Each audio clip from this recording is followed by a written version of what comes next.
Hi guys, ഇത് ഞാൻ real paper സോപ്പും വീട്ടിൽ നിന്നുണ്ടാക്കിയ പേപ്പർ സോപ്പും ട്രൈ ചെയ്യാൻ പോകുകയാണ്. ആദ്യം ഞാൻ വീട്ടിൽ നിന്നുണ്ടാക്കിയ പേപ്പർ സോപ്പ് ട്രൈ ചെയ്യട്ടെ. കുറച്ച് വെള്ളം എടുക്കുന്നുണ്ട്. കുറച്ച് വെള്ളം എടുത്ത് കുറച്ച് കൂടിപ്പോയോ എന്ന് സംശയം. നല്ല പതയാവില്ല.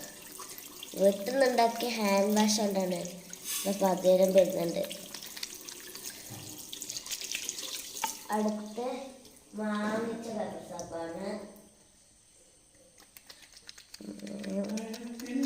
ഇത് തോന്നുന്നു നല്ല പതയുണ്ട്, നല്ലതാ. അപ്പൊ വാങ്ങിച്ചതാണ് നല്ല ഇത്. പക്ഷെ നമ്മൾ ആക്കിയതും നമ്മളെ ഗുണം കൊണ്ടേ രണ്ടും നല്ല ഗുണമാണ്. ബൈ.